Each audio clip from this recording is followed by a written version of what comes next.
Tinawag akong magnanakaw.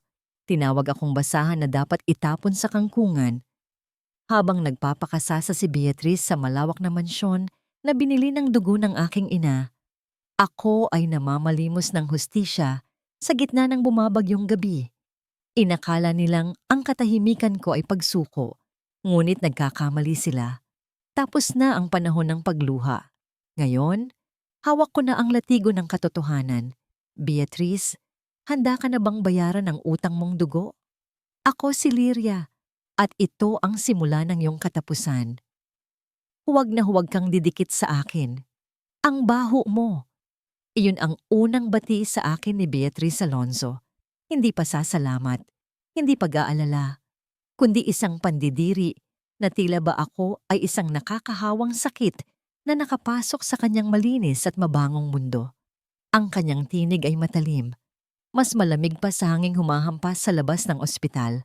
Nanunuot ang tingin niya sa aking basang-basang damit na puno ng putik at sa aking mga paang nakayapak na nagiiwan ng mantsa sa makintab na sahig ng emergency room. Nakatayo ako doon, nanginginig hindi lang dahil sa lamig ng aircon, kundi dahil sa hiya na unti-unting lumalamon sa aking pagkatao.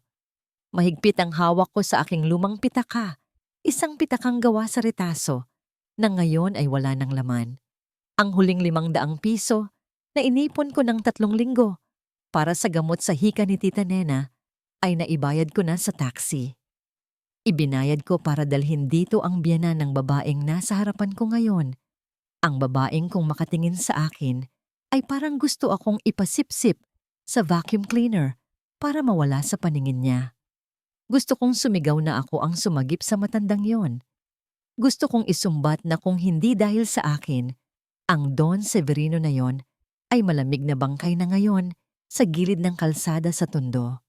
Bumalik sa aking gunita ang nangyari kanina lamang. Napakalakas ng ulan. Ang tubig ay rumaragasa sa mga iskinita ng aming lugar na parang galit na dagat.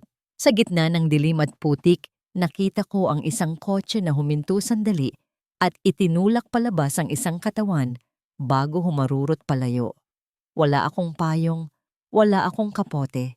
Tumakbo ako palusong sa baha, binuhat ko ang mabigat na katawan ng matanda kahit na ang putik ay pilit humihila sa akin pababa. Ang bigat niya ay dumagdag sa bigat ng buhay na pasan-pasan ko araw-araw. Pero hindi ko siya binitawan.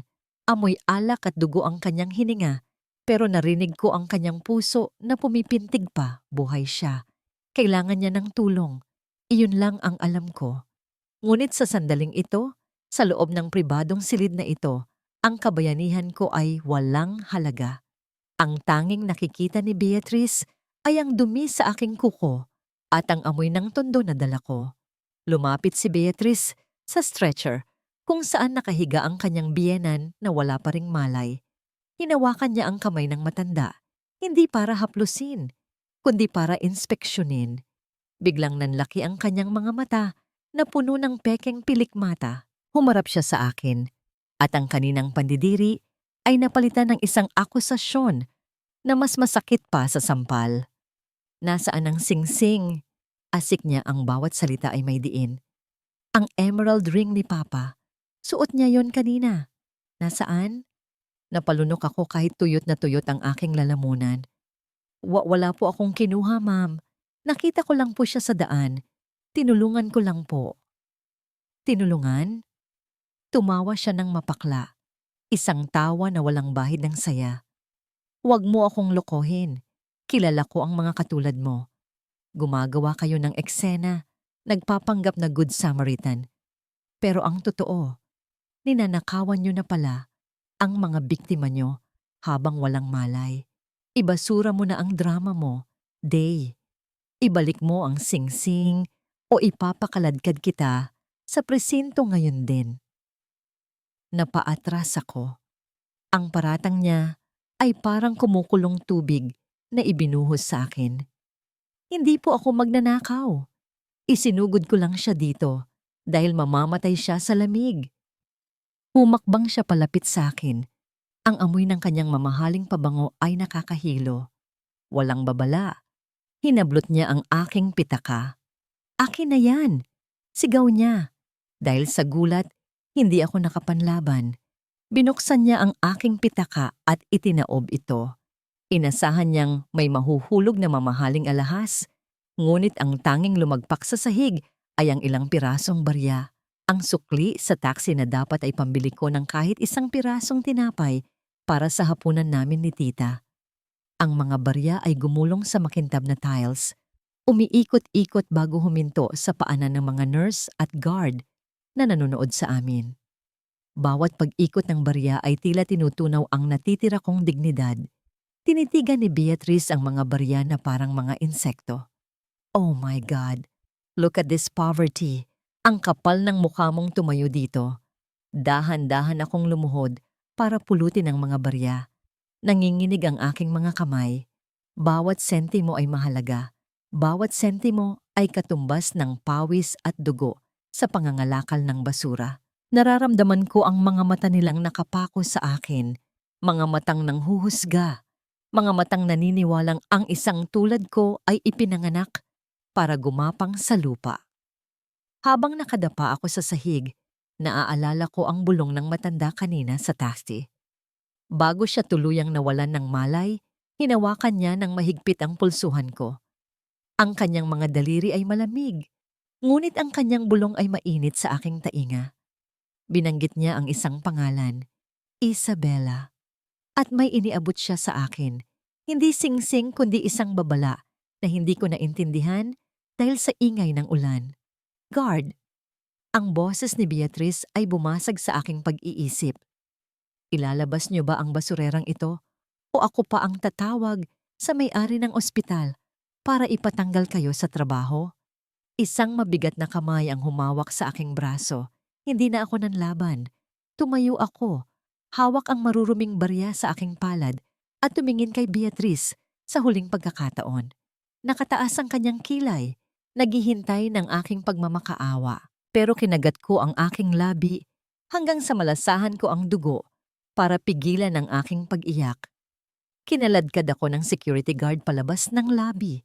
Ramdam ko ang sakit ng pagkakahawak niya sa aking braso, pero mas masakit ang katotohanang walang ni isa sa mga taong naroon ang nagtangkang magtanong kung totoo ba ang paratang. Basta mahirap, matik na magnanakaw. Basta mayaman, matik na nagsasabi ng totoo. Paglabas namin sa pintuan, sinalubong ako muli ng malakas na hangin at ulan. Ang automated glass door ay dahan-dahang sumara sa aking likuran. Pinuputol ang liwanag at init na nagmumula sa loob. Naiwan akong nakatayo sa bangketa, basang-basa, giniginaw, at walang pera pang uwi. Tiningnan ko ang saradong pinto. Sa loob niyon ay ang init, ang gamot, at ang hustisya na ipinagkait sa akin. At sa hindi ko malamang dahilan, bigla kong naalala ang isang bagay. Ang lumang kipi ng buhok ni nanay, ang nag-iisang pamana niya na laging nakakabit sa buhok ko bilang anting-anting. Kinapa ko ang aking ulo. Wala. Nalaglag siguro sa loob nung itinulak ako. O baka noong yumuko ako para pulutin ang mga barya. Gusto kong kumatok. Gusto kong magmakaawa na papasukin nila ako para kunin iyon. Iyon na lang ang mayroon ako. Pero nakita ko si Beatrice sa kabilang panig ng salamin, nakatingin sa akin habang nagpupunas ng alkohol sa kanyang mga kamay. Tila badiring-diri siya sa hangin na hiningahan ko. Tumalikod ako at naglakad palayo sa dilim. Hahayaan ko munang ang ulan ang maghugas sa aking mga luha. Pero hinding-hindi nito mahuhugasan ang mukha ni Beatrice sa aking isipan. Mas mabilis kumalat ang lason ng dila kaysa sa baha dito sa tondo. Bago pa man matuyo ang aking mga damit mula sa ulan kagabi, basa na ang aking pangalan ng dumi ng tsismis. Paglalakad ko pa lang sa makipot na eskinita patungo sa junk shop ni Mang Carding, ramdam ko na ang mga matang nakatusok sa aking likuran. Ang mga bulungan ng mga kapitbahay ay tila hanging may dalang masamang balita. Pumapasok sa aking tainga kahit pilit ko itong tinatakpan. Narinig mo ba? Nagnakaw daw ng singsing sa ospital. Kaya pala ang lakas ng loob mag-taxi kagabi. May tinarget na palang matanda. Yumuko na lamang ako Binibilisan ang lakad habang yakap ang sarili. Ang sikip ng dibdib ko ay hindi dahil sa pagod, kundi dahil sa pagtataksil ng mundong akala ko ay kilala ako. Dito ako lumaki. Alam nilang hindi ako kukuha ng kahit isang sentimong hindi akin. Ngunit sa mundo ng mga mahihirap, ang isang masamang balita ay sapat na para burahin ang habambuhay na kabutihan. Pagdating ko sa junk shop, nakita ko si Mang Carding na nagtitimbang ng mga bakal. Agad akong lumapit, pilit nang ngumingiti kahit nanginginig ang aking mga tuhod sa gutom at puyat.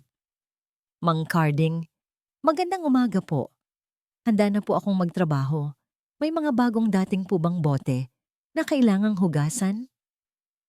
Hindi siya tumingin sa akin. Ipinagpatuloy niya ang paglalagay ng mga bakal sa timbangan. Ang kanyang galaw ay mabigat at puno ng pag-iwas. Ang katahimikan sa pagitan namin ay mas maingay pa sa anumang sigawan. Nang humarap siya sa wakas, hindi ko makita ang dating amo na nagbibigay sa akin ng sobrang pandesal tuwing hapon. Ang nakita ko ay isang estranghero na puno ng pagdududa. "Liria, huwag ka na munang pumasok," ang sabi niya sa boses na walang emosyon. Ayaw ko ng gulo. Tumawag ang sekretarya ng mga Alonso kanina. Naghahanap sila ng testigo. Ayaw kong madamay ang negosyo ko. Parang gumuho ang lupa sa kinatatayuan ko. Pero Mang Carding, wala po akong ginawa. Kilala niyo po ako. Mula pagkabata, dito na ako nagbabanat ng buto. Kailanman ay hindi ako kumuha ng sukli. "Umuwi ka na lang," putol niya sa akin. Sabay talikod. "Huwag mo nang dagdagan ang problema ko." Naiwan akong nakatayo sa harap ng gate na bakal habang ang init ng araw ay nagsisimula nang humapdi sa aking balat. Wala akong trabaho, wala akong pera. At sa bahay naghihintay ang aking tita Nena na umaasa sa akin para sa kanyang gamot. Sa pagkabigla at kawalan ng pag-asa, napahawak ako sa aking buhok sa nakasanayang lugar kung saan ko inilalagay ang kipi ni nanay kapag ako ay ninenerbiyos. Ngunit ang aking mga daliri ay dumapo lamang sa magulong hibla ng buhok. Nanlamig ang buong katawan ko. Wala ang kipi. Ang antigong kipi na iyon ang nag-iisang bagay na natira sa akin mula kay nanay. Iyon ang tanging yaman na hindi namin ibinenta kahit noong naghihingalo si tatay. Agad na bumalik sa aking alaala ang eksena sa ospital, ang pagtulak sa akin, ang pagyuko ko sa sahig. Naiwan ko ito doon. Naiwan ko ang puso ko sa lugar ng mga taong walang puso. Akmang tatakbo ako pabalik sa sakayan ng jeep para bumalik sa ospital, ngunit napahinto ako. Wala akong pamasahe at kahit makarating ako doon, siguradong hindi na ako papapasukin ng mga gwardiya. Ang mukha ni Beatriz Alonso ay muling rumehistro sa aking isipan. Ang kanyang pandidiri, ang kanyang kapangyarihan. Para sa kanya, basura lang ang keeping iyon. Baka nasa basurahan na yon ngayon, kasama ng mga hiringgilya at bulak na may dugo. Napaupo ako sa gilid ng kalsada, yakap ang aking mga tuhod. Ang pait ng luha ay humalo sa alikabok sa aking labi. Pagsapit ng hapon, umuwi ako sa aming maliit na barong-barong na walang dala kundi ang bigat ng kabiguan. Mula sa labas, dinig ko na ang hirap na paghinga ni Tita Nena. Ang bawat paghugot niya ng hangin ay tila paghigop sa isang napakakipot na tubo. Ang tunog ng kanyang hika ay parang kinakaskas na liha sa aking dibdib. Pumasok ako at nakita siyang nakahiga sa banig, maputla at pawisan. Nang makita niya ako, pilit siyang ngumiti, isang nangiting puno ng pagtitiwala na lalo lamang dumurog sa akin. "Liria, nakabili ka ba ng inhaler?" Tanong niya sa pagitan ng mga hiningang kapos. Lumapit ako at hinawakan ang kanyang kamay. Ang lamig ng kanyang palad ay gumapang sa akin. "Patawad, tita. Wala.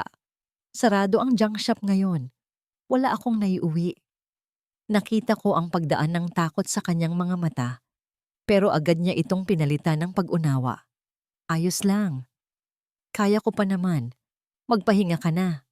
Tumayo ako at nagtungo sa aming maliit na lutuan sa sulok. Binuksan ko ang lalagyan ng bigas. Halos makita ko na ang ilalim. Kinuha ko ang natitirang dakok ng bigas at inilagay sa kaldero. Dinamihan ko ang sabaw. Kailangang magkasya ito. Kailangang maging lugaw ito para mainitan ng tiyan ni tita. Habang hinihintay kong kumulo ang lugaw, tinitigan ko ang apoy ng gasera. Ito na lang ang natitira namin. Isang dakok na bigas at isang gabing puno ng pangamba. Nang maluto, isinalin ko ang lahat sa isang mangkok. Budbud lang ng asin ang pampalasa. Dinala ko ito kay Tita Nena at dahan-dahang sinubuan. Kumain ka na ba? Tanong niya matapos ang ilang subo. Tiningnan ko ang mangkok. Gutom na gutom ako. Ang sikmura ko ay kumakalam na parang may nagwawala sa loob. Pero tiningnan ko ang namumutlang mukha ng tita ko, ang babaeng nagpalaki sa akin noong maulila ako. Ngumiti ako. Isang nanangiting inensayo ko sa harap ng salamin ng kahirapan. Opo, tita. Kumain na ako kanina sa junk shop. Nagpakain si Mang Carding ng pansit. Busog na busog pa ako. Ang kasinungalingan ay dumulas sa aking dila nang may halong pait at tamis. Pait dahil sa gutom at tamis dahil nakita kong naubos niya ang lugaw. Ang bawat lunok niya ay ginhawa para sa akin. Matapos siyang makatulog, lumabas ako sandali para magpahangin. Sa di kalayuan, sa madilim na bahagi ng kalsada, napansin ko ang isang itim na kotse na nakaparada. Ang makina nito ay umaandar ng tahimik at ang mga bintana ay tinted na itim. Nakatutok ang nguso nito sa aming eskinita. Kinabahan ako. Mga tauhan ba ito ni Beatrice? Pulis? O baka guni-guni ko lang dahil sa gutom? Papasok na sana ako ng bahay nang salubungin ako ng isang tanawin na nagpatigil ng aking mundo. Sa tapat ng aming pinto, nakakalat sa putikan ang aming mga gamit. Ang lumang electric fan na walang takip. Ang mga damit naming nakasilid sa plastik. Ang banig na tinutulugan ko. Basang-basa na ang mga ito sa tubig kanal. Nakatayo sa harap ng pinto ang aming kasera, si Aling Berta, habang nakapamewang. Hawak niya ang isang malaking kandado. Aling Berta, ano pong ginagawa niyo? Sigaw ko habang tumatakbo palapit. Pasensya na, Liria, sabi niya, pero walang bahid ng pasensya sa kanyang mukha. Ayokong madamay sa gulo niyo. Kalat na hinahanap ka ng mga pulis dahil sa pagnanakaw sa mga Alonso. Kung dito ka aarestuhin, bababa ang halaga ng paupahan ko. Umalis na kayo. Pero may sakit si Tita Nena at bayad kami hanggang katapusan. Pagmamakaawa ko habang pinupulot ang mga damit naming naliligo sa putik. Ibinalik ko na ang sukli niyo. Nasa loob ng plastik ng damit. Lumayas na kayo bago pa ako tumawag ng barangay. Isinara niya ang pinto at ikinandado ito mula sa labas. Narinig ko ang pag-click ng bakal na siyang nagmarka ng aming tuluyang pagkawala ng tirahan. Nasa loob pa si Tita Nena. Inilabas siya ng mga tanod kanina habang tulog at iniwan sa isang lumang silya sa gilid ng daan. Pinuntahan ko si Tita Nena. Gising na siya, nakatingin sa kawalan, habang ang aming mga gamit ay nasa paanan niya. Nagsimulang umambon muli. Ang langit ay tila nakikiramay o baka nangungutya. Wala na kaming bahay, wala na kaming trabaho. Ang tanging mayroon kami ay ang isa't isa at ang walang katapusang gabi. Hinubad ko ang aking manipis na jacket at ipinangtakip sa ulo ni tita.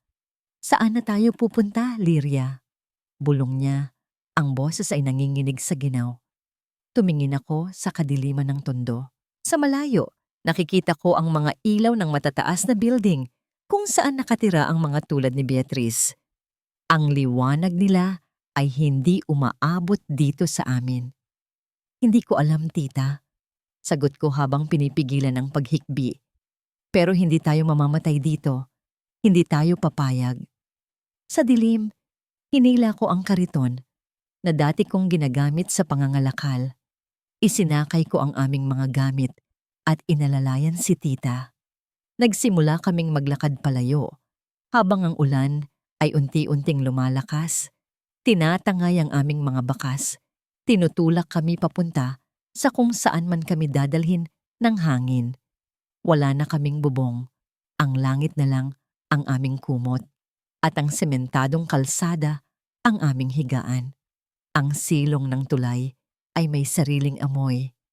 Isang pinaghalong anghit, lumang semento at tubig kanal na hindi umaagos. Ito ang naging bagong mundo namin ni Tita Nena matapos kaming itaboy palayo sa aming tahanan. Sa itaas, naririnig ko ang walang humpay na pagdagundong ng mga sasakyan, mga taong nagmamadaling umuwi sa kani-kanilang malalambot na kama. Sa ibaba, kami ay nakahiga sa malamig na semento na nilatagan lamang ng ilang piraso ng karton na napulot ko sa basurahan. Hindi makatulog si Tita Nena. Ang kanyang pag-ubo ay tila paghahabol ng hininga sa ilalim ng tubig.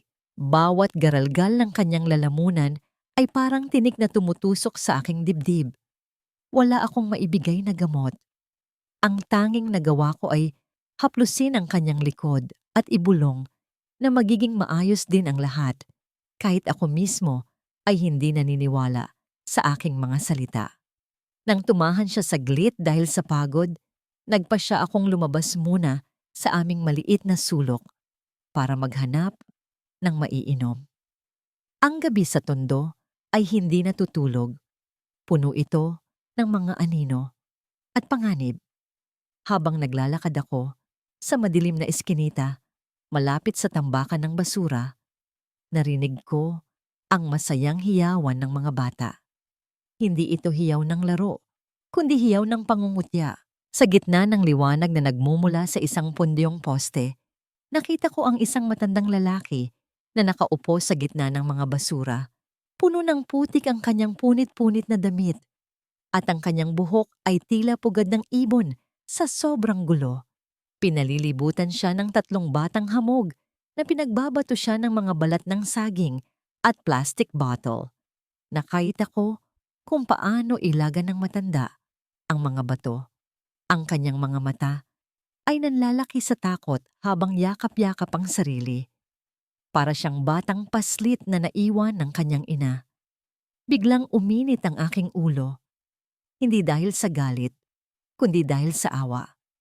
Nakita ko ang sarili ko sa kanya. Walang laban, tinatapakan, at pinagtatawanan ng mundo. Mabilis akong lumapit at humarang sa pagitan ng matanda at ng mga bata. Itigil niyo yan, ang sigaw ko, na may halong awtoridad na hindi ko alam kung saan nanggaling. Natigilan ang mga bata. Nang makita nila ang talim ng aking tingin, nagtakbuhan sila palayo. Iniwan ang kanilang biktima na nanginginig sa takot. Humarap ako sa matanda. Ngayon ko lang siya nakita nang malapitan. Ang kanyang mukha ay nababalutan ng grasa at dumi, ngunit may pamilyar sa hugis ng kanyang ilong at panga. Siguro ay nakita ko na siya dati, sa pamamalimos, o baka kamukha lang siya ng isa sa mga taong tinulungan ko noon. Ayos lang po ba kayo, Tay? Tanong ko sa mahinahong boses. Hindi siya sumagot. Sa halip, umatras siya at nagtakip ng mukha. Tila inaasahan niyang sasaktan ko rin siya. Ang kanyang mga daliri ay nanginginig habang hinihila ang laylayan ng kanyang maruming jacket. Napabuntong hininga ako. Kinapa ko ang aking bulsa. Nandoon ang kalahating munay na itinabi ko para sa almusal ko bukas. Gutom na ako. Ang tiyan ko ay kumakalam at masakit na. Pero nang tingnan ko ang matanda, nakita ko ang gutom na mas malalim pa sa akin. Dahan-dahan kong inilabas ang tinapay. Hinati ko ito sa 2. Ibinigay ko sa kanya ang mas malaking parte. Kain po kayo. Alok ko. Inilalapit ang tinapay sa kanyang nanginginig na kamay. Wala pong lason yan. Yan din po ang kakainin ko. Tinitigan niya ang tinapay na parang ginto. Mabilis niya itong hinablot at isinubo nang halos hindi nginunguya. Nakikita ko ang desperasyon sa bawat subo niya. Naupo ako sa tabi niya. Hindi alintana ang baho ng basura sa paligid. Kinain ko ang aking maliit na parte nang dahan-dahan ninanamnam ang bawat mumo. Ako nga pala si Lyria. Pagpapakilala ko habang nakatingin sa malayo. Wala rin po kaming bahay ng tita ko. Pare-pareho lang tayong itinapon dito.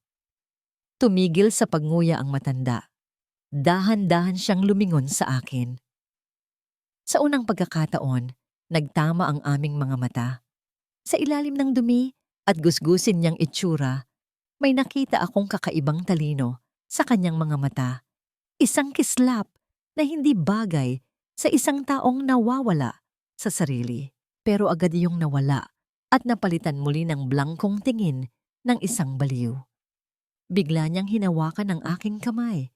Nagulat ako, pero hindi ako bumitaw. Ang kanyang mga daliri, bagamat marumi, ay mainit.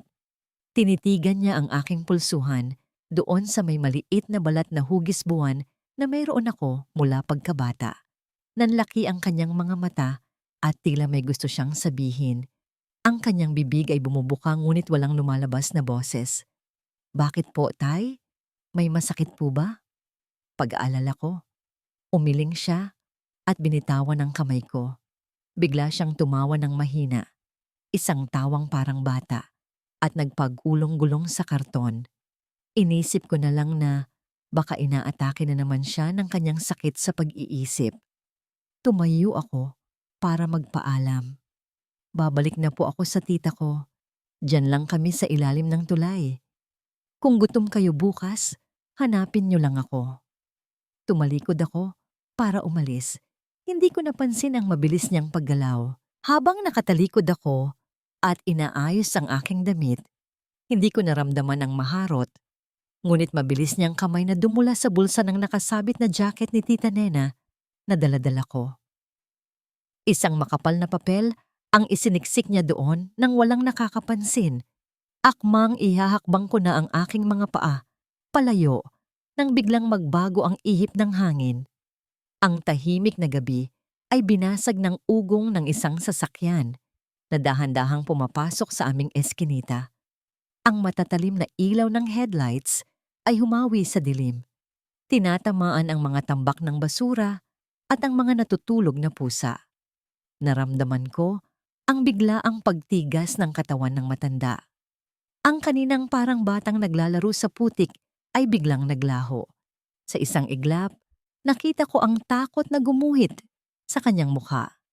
Hindi takot ng isang baliw, kundi takot ng isang taong may tinatakbuhan. Ang itim na van ay gumagapang sa kalsada, tila isang mandaragit na naghahanap ng kanyang biktima. Bumukas ang bintana sa passenger seat at may isang lalaking nakasilip, sinusuyod ng tingin ang bawat sulok ng eskinita. Bago pa ako makareaksyon, naramdaman ko na lang ang mahigpit na hawak ng matanda sa aking braso. Hinila niya ako ng mabilis papunta sa likod ng isang malaking bunton ng mga lumang gulong at plywood. Ang kanyang galaw ay hindi akma sa isang ulyanin. Ito ay galaw ng isang taong alerto at desperado. Napaupo kami sa dilim. Ang aming mga hininga ay parehong pigil. Ang liwanag ng sasakyan ay dumaan sa aming pinagtataguan. Muntik na kaming mahagip. Rinig na rinig ko ang pintig ng puso ko sa aking lalamunan, kasabay ng mabibigat na yabag ng mga gulong ng sasakyan sa sementadong kalsada. Tiningnan ko ang matanda. Nakapikit siya ng mariin, ang kanyang panga ay maigting. At nang dumilat siya, wala na ang labo sa kanyang mga mata. Wala na ang ngiting aso. Ang nakita ko ay isang pares ng matang matalas, puno ng talino at puno ng panganib. Hinawakan niya ang aking mukha gamit ang kanyang maruruming kamay. Pilit na ipinapaling ang tingin ko sa kanya.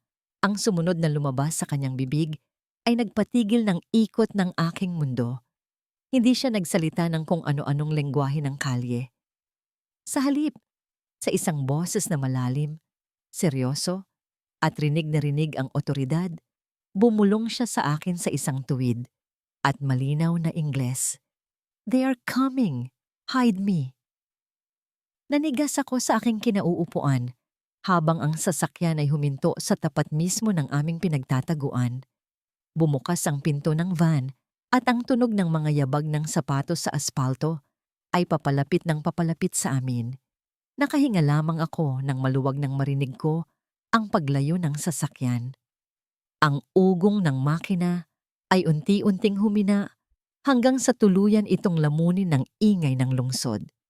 Ang takot na kanina ay nakabara sa aking lalamunan ay napalitan ng isang mabigat na pagod.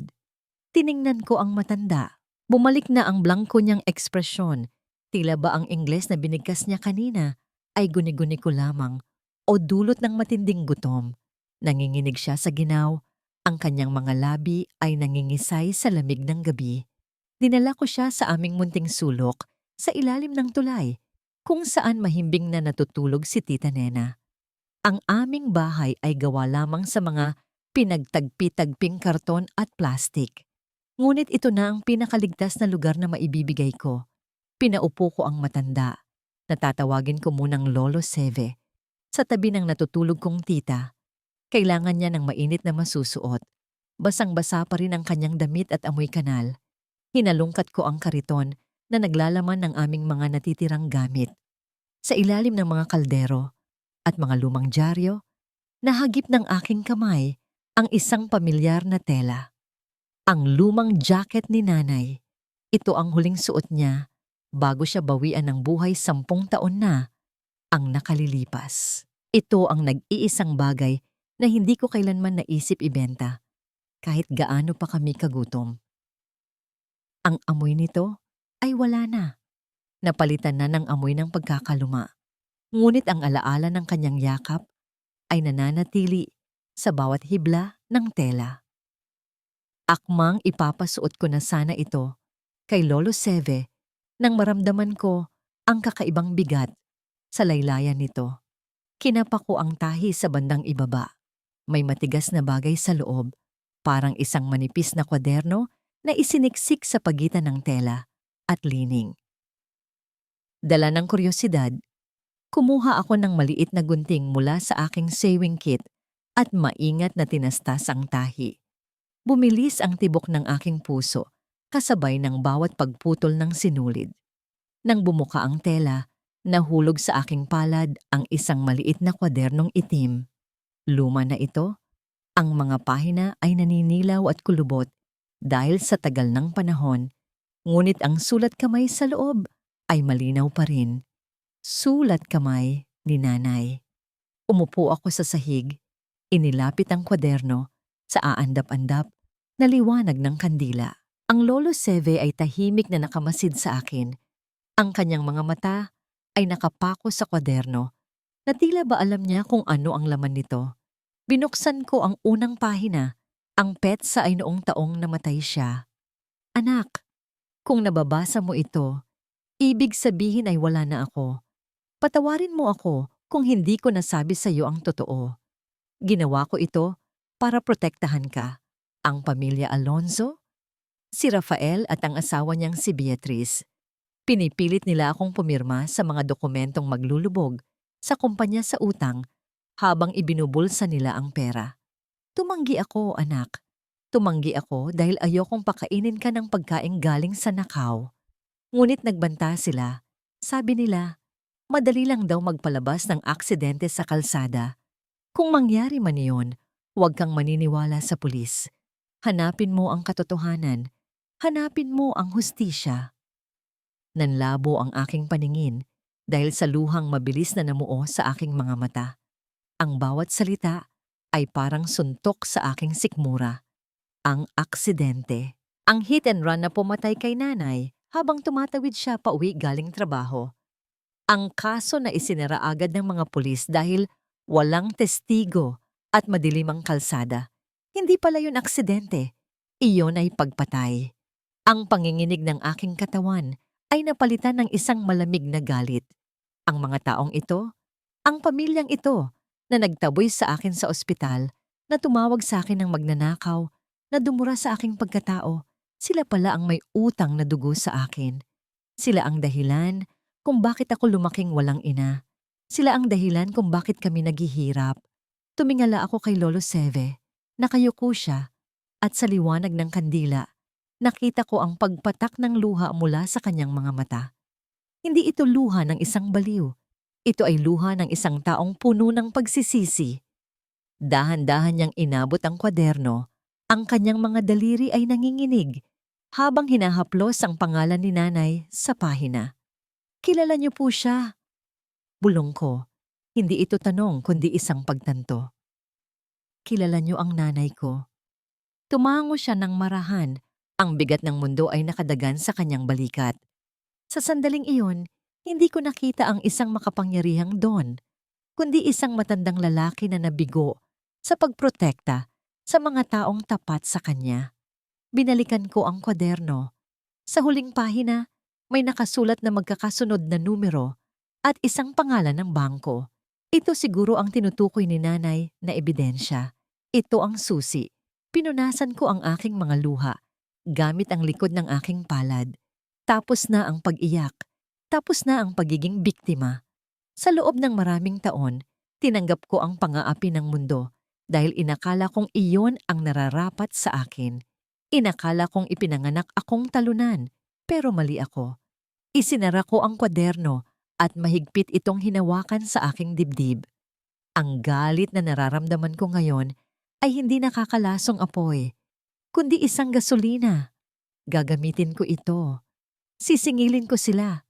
Hindi lang para sa akin, kundi para kay nanay. Huwag po kayong mag-alala, tay. Sabi ko kay Lolo Seve, ang boses ko ay matatag na. Wala nang bahid ng takot.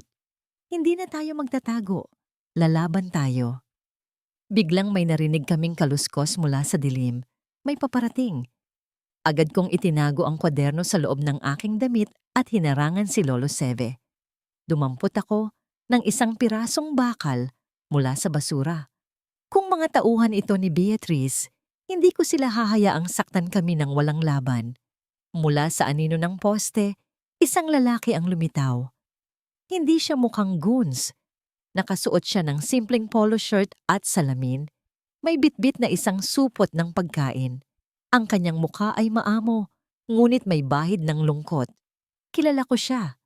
Siya yung guro na laging bumibili ng dyaryo at bote sa junk shop, yung laging nag-iiwan ng libro sa akin at nagsasabing, "Sayang ang utak mo, Liria." Huminto siya nang makita kaming nakaalerto. Itinaas niya ang kanyang mga kamay bilang senyales na wala siyang masamang balak. Ang liwanag ng buwan ay tumama sa kanyang mukha. Ipinapakita ang sensiridad sa kanyang mga mata. "Liria?" Banggit niya sa aking pangalan nang may pag-aalala. "Kanina pa kita hinahanap. Ibaba mo na yang bakal. Ako ito, si Sir Mateo." Binaba ko ng bahagya ang bakal, ngunit nanatili akong handa. "Bakit niyo po ako hinahanap, sir? Kung pinaalis din po kayo ng mga Alonzo, wala po akong maitutulong." Umiling siya at humakbang palapit, inilalapag ang supot ng mainit na tinapay sa sahig. Tinitigan niya ako, hindi bilang isang basurera, kundi bilang isang taong may halaga. "Hindi," sagot niya ng mariin. "Nandito ako dahil alam ko ang ginawa nila sa'yo at alam ko kung ano ang kaya mong gawin. Gusto kitang tulungan, Liria. Hindi para mabuhay lang, kundi para lumaban." Tinitigan ko siya. Sa gitna ng dilim at baho ng estero, ang kanyang alok ay tila isang lubid na inihulog sa akin mula sa itaas. Handa na ba akong umakyat? Handa na ba akong iwanan ang Liria na laging nakayuko at maging ang Liria na kaya nang tumitig pabalik sa araw? Ang alok ni Sir Mateo ay hindi lamang isang simpleng tulong. Ito ay isang hamon. Sa ilalim ng madilim at maalikabok na tulay, sa gitna ng ingay ng mga sasakyang dumadaan sa ibabaw namin, nagsimula ang aking pag-aaral. Hindi sa loob ng isang maaliwalas na silid-aralan na may aircon at pisara, kundi sa ibabaw ng mga lumang karton, sa liwanag ng isang rechargeable lamp na dala niya gabi-gabi. "Ang galit ay isang mabisang gasolina, Liria."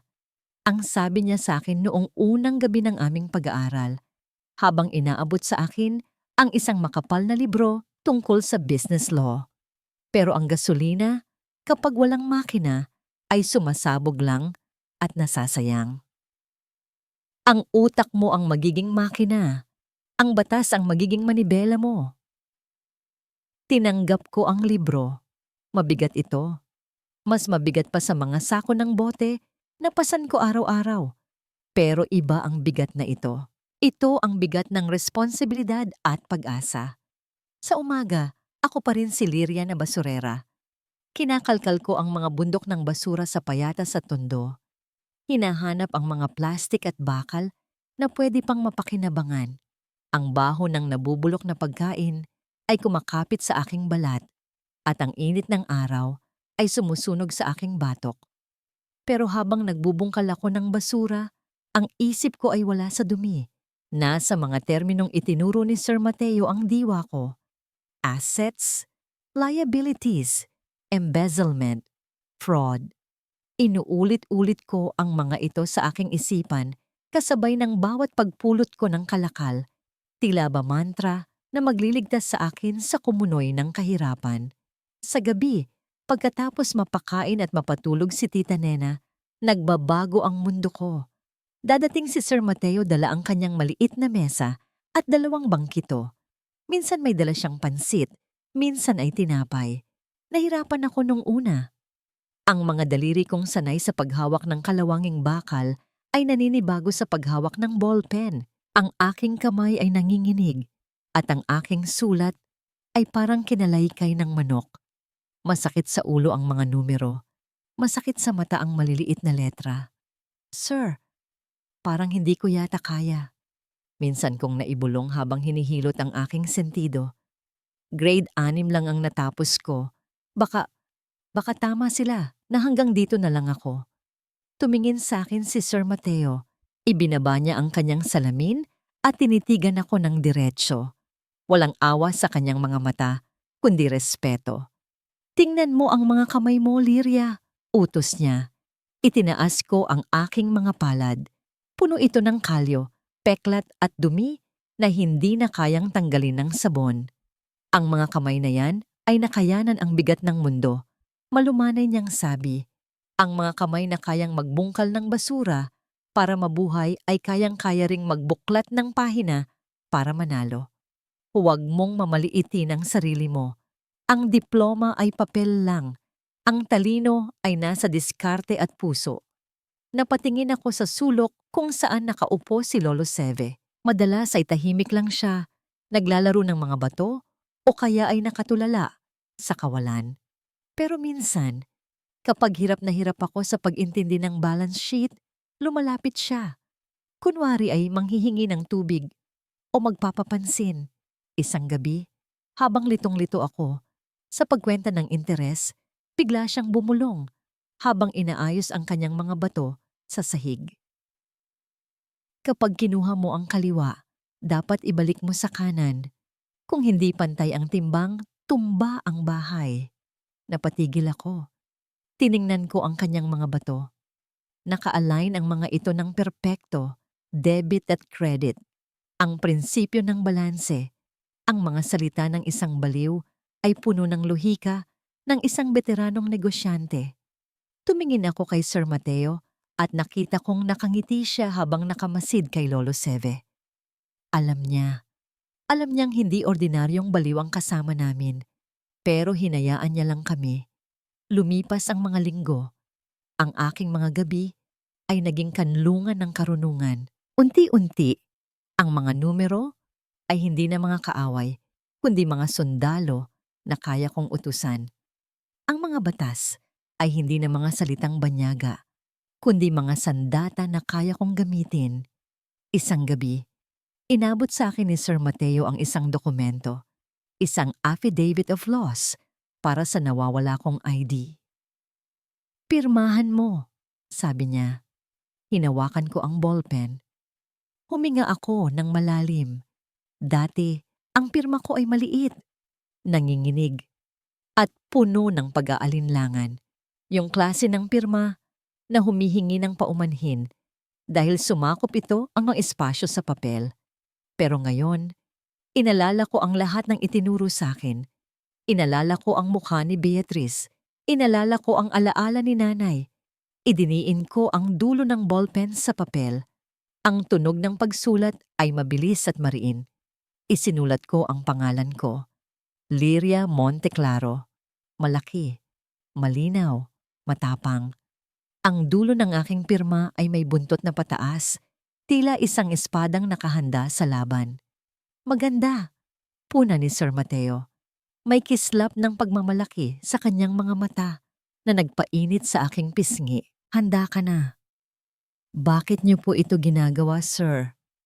Hindi ko napigilang itanong habang inaayos namin ang mga gamit. Bakit niyo tinutulungan ang isang tulad ko laban sa mga Alonso? Mapapahamak lang kayo. Natigilan siya sa pagtiklop ng mesa. Ang kanyang likod ay tila bumigat. Ilang sandali ang lumipas bago siya humarap. At sa liwanag ng lamp, nakita ko ang isang lumang sugat sa kanyang mga mata. Dahil minsan, may isang estudyante akong hindi ko na ipagtanggol. Ang sagot niya, ang boses ay basag at puno ng multo ng nakaraan. Ang mga Alonso, magaling silang maglibing ng katotohanan. Pero hindi na ngayon. Dahil ngayon, mayroon na akong sandatang kasing talim mo. Hindi na ako nagtanong pa. Sapat na sa akin ang sakit na nakita ko. Pareho kaming may pilat. Pareho kaming may ninakaw ang mga Alonso. Biglang nabasag ang aming seryosong usapan nang marinig namin ang tunog ng radyo mula sa kalapit na tindahan ng sigarilyo. Malakas ang boses ng news anchor, puno ng urgency. Lumapit kami para makinig. Sa maliit na telebisyon sa loob ng tindahan, nakita ko ang mukha ni Beatriz Alonso. Nasa isang press conference siya. Suot ang isang puting terno na nagmumukhang malinis na malinis habang sa likod niya ay ang mga plano ng isang malaking shopping mall. Para sa kaunlaran ng lungsod, ang sabi ni Beatriz sa harap ng mga kamera, ang kanyang nangiti ay matamis. Ngunit ang kanyang mga mata ay walang buhay. Kailangan nating linisin ang mga dumi. Kaya sa loob ng 48 oras, sisimulan na ng Alonso Corp ang demolisyon sa Riverside area ng Tondo. Ang mga informal settlers ay bibigyan ng tulong pinansyal para umalis. Nanigas ako. Riverside area, iyon ang lugar kung saan nakatayo ang tulay na aming tinutuluyan. Iyon ang lugar kung saan nakatira ang mga dating kapitbahay ko. Nililinis ang dumi. Bulong ko, ang galit ay gumagapang sa aking leeg. Alam ko ang ibig niyang sabihin, hindi basura ang lilinisin niya. Kami ang tinutukoy niyang dumi. May 2 araw ka pa, Liria, sabi ni Sir Mateo sa aking tabi. Ang kanyang boses ay naging seryoso at mabilis. Hindi na tayo pwedeng magtago sa dilim. Kailangan mo nang makita ng liwanag. Kailangan mo nang makapasok sa mundo nila bago nila gibain ang mundo mo. Tumingin ako sa TV, sa mukha ni Beatriz na punong-puno ng kumpiyansa. Akala niya ay panalo na siya. Akala niya ay mawawala na lang kami, basta-basta. Lumingon ako kay Lolo Seve na tahimik na nakikinig sa gilid. Tumango siya sa akin, isang tango na nagsasabing, oras na. Sige, sagot ko. At sa pagkakataong ito, hindi na nanginginig ang boses ko.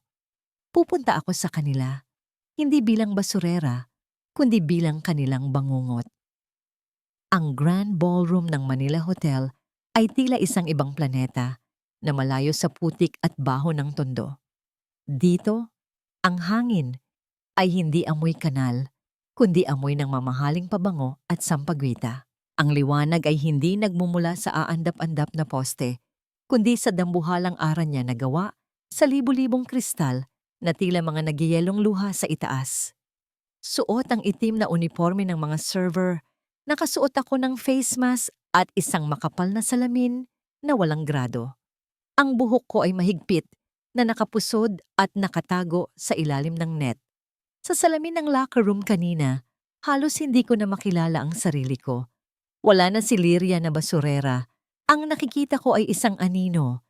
Isang taong walang mukha na nandito para magsilbi sa mga taong gustong gibain ang aming tahanan. Mabigat ang tray ng champagne sa aking kamay, ngunit mas mabigat ang kaba sa aking dibdib. Ang bawat hakbang ko sa makapal na carpet ay tila paghakbang sa isang patibong. Smile day. Para kang namatayan. Bulong ng headwaiter sa akin nang dumaan siya. Pilit akong ngumiti sa likod ng aking maskara. Kung alam lang nila, ang okasyon ngayong gabi ay ang Alonso Charity Gala, isang mapagkunwaring pagdiriwang para sa pagtulong daw sa mga mahihirap habang ang totoo ay naghahanda na ang kanilang mga bulldozer para sagasaan kami bukas. Inikot ko ang aking paningin. Nakita ko silang lahat, ang mga politiko, ang mga negosyante, ang mga sosyalera na nagtatawanan habang hawak ang kanilang mga wine glass. Ang tunog ng kanilang halakhak ay matinis sa aking pandinig. At doon, sa gitna ng bulwagan, nakita ko siya. Si Beatrice Alonso. Nagniningning siya sa kanyang pulang gown na puno ng sequins, tila isang reyna na naliligo sa dugo. Nakapalibot sa kanya ang iba pang matataas na donya ng lipunan. Ang kanyang tawa ay umaalingaw-ngaw, puno ng kumpiyansa at pagmamalaki. Huminga ako ng malalim. Ito na ang pagkakataon. Kailangan kong lumapit. Kailangan kong makuha ang ebidensya ng kanyang totoong kulay. Dahan-dahan akong lumapit sa kanilang table, dala ang tray ng inumin. Habang papalapit ako, inihanda ko ang aking cellphone na nakatago sa bulsa ng aking apron. Naka-on na ang voice recorder. You know naman, Mare, rinig kong sabi ni Beatrice. Ang kanyang boses ay puno ng arte. It's so hard to negotiate with them. Ang dudumi, tapos ang tatapang pa. I told Rafael, just flatten the area. Bakit pa natin sila babayaran? They are squatters. Wala silang karapatan sa lupa. Huminto ang mundo ko. Ang paghawak ko sa tray ay humigpit hanggang sa mamuti ang aking mga buko. Gusto kong ibuhos ang lahat ng laman ng baso sa kanyang mukha. Gusto kong isigaw na ang mga squatters na tinatawag niya ay mga taong may pangarap at pamilya rin. Pero naalala ko ang bilin ni Sir Mateo. Ang galit ay gasolina. Huwag mong sunugin ang sarili mo. Lumapit ako at inalok sila ng inumin. Champagne po, ma'am. Ang boses ko ay binago ko ng bahagya. Ginawa kong paos at mababa. Hindi man lang ako tinapunan ng tingin ni Beatrice. Kumuha siya ng baso nang hindi pinuputol ang kanyang kwento. And imagine, patuloy niya, habang sumisimsim ng alak. After the demolition, we will build a luxury mall. Mawawala na ang mga daga at ipis sa view ng Manila Bay. I'm doing the city a favor, really. Pero Bea, singit ng isang ginang na puno ng alahas, paano kung lumaban sila? Ngumisi si Beatrice, isang ngising demonyo. Let them try. Hawak natin ang mayor. Hawak natin ang pulis. Besides, kapag nawala na ang mga bahay nila, saan pa sila pupunta? E di sa kangkungan. Doon naman sila bagay. Nanginginig ang aking kamay habang naglalagay ng baso sa mesa. Ang recorder sa bulsa ko ay sumasagap ng bawat salita. Ito na. Ito ang kailangan namin. Ang pag-amin ng kanyang kawalang hiyaan at ang plano niyang gamitin ang impluensya para sa sariling interes. Akmang aalis na ako nang biglang huminto si Beatrice sa pagsasalita.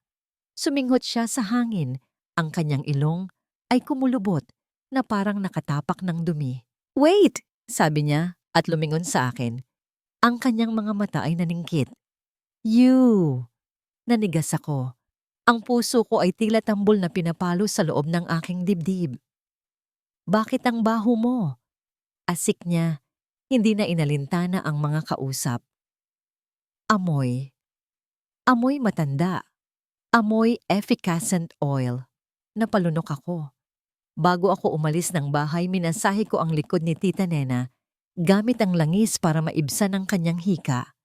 Akala ko ay natanggal ko na ang amoy sa pamamagitan ng pagligo at pagbabad sa sabon.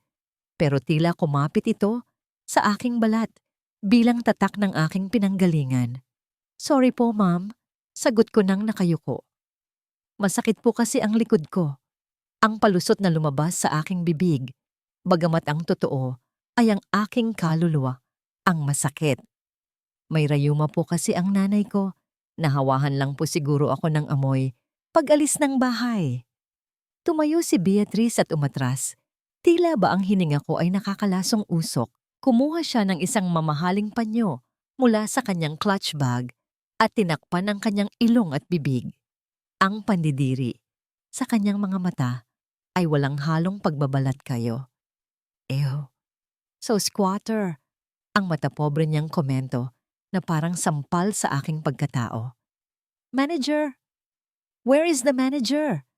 Bakit niyo pinapasok ang ganitong klaseng tao dito? She smells like a hospital ward. Nakakasira ng appetite. Lumapit ang manager, namumutla at humihingi ng paumanhin. Sorry po, Ma'am Beatrice. Papalitan po namin siya agad.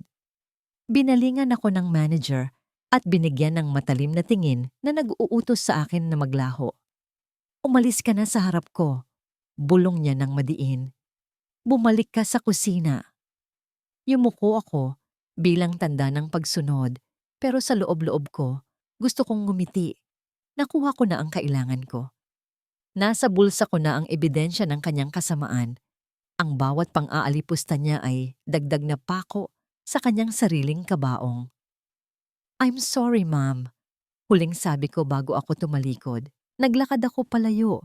Nang mabilis ngunit maingat, pilit na pinapakalma ang nanginginig kong mga tuhod. Habang papalayo ako sa kanilang mesa, narinig ko pa ang huling hirit ni Beatrice. Make sure to spray disinfectant, okay? Ang hirap tanggalin ng amoy ng kahirapan. Ang mga salitang yon ay tila asido na tumunaw sa natitira kong pasensya. Ngunit nilunok ko ito kasabay ng mapait na laway. Maghintay ka lang, Beatrice.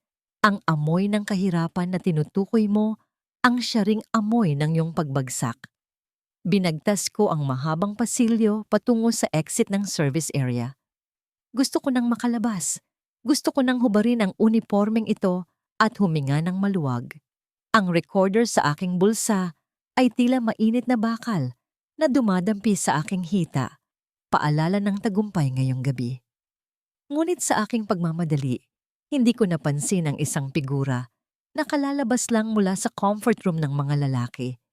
Nakafocus ang aking tingin sa sahig, iniisip ang susunod na hakbang nang bigla kaming magkabungguan. Nabuwal ang aking balanse, nahulog ang aking salamin sa sahig, nagkalat ang mga basag na piraso nito, at ang pinakamasama, ang cellphone na hawak ko para i-off na sana ang recorder ay tumilapon mula sa aking kamay.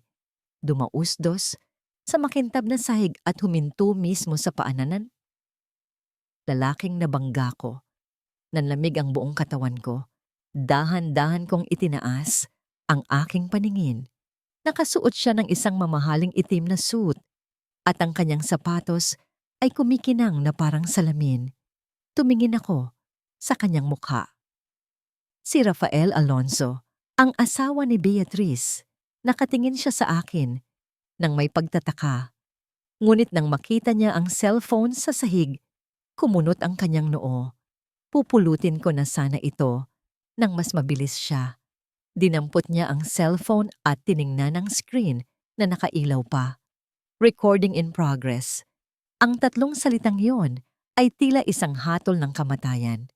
Itinaas niya ang kanyang tingin mula sa cellphone patungo sa aking mukha. Ngayong wala na ang salamin na nagtatakip sa kalahati ng aking mukha, malinaw na niya akong nakikita. Tinitigan niya ako ng matagal. Sinusuri ang bawat anggulo ng aking mukha. Ang kanyang mga mata ay nanliit at nakita ko ang dahan-dahang paglitaw ng pagkilala sa kanyang ekspresyon. Isang ngiti ang sumilay sa kanyang labi.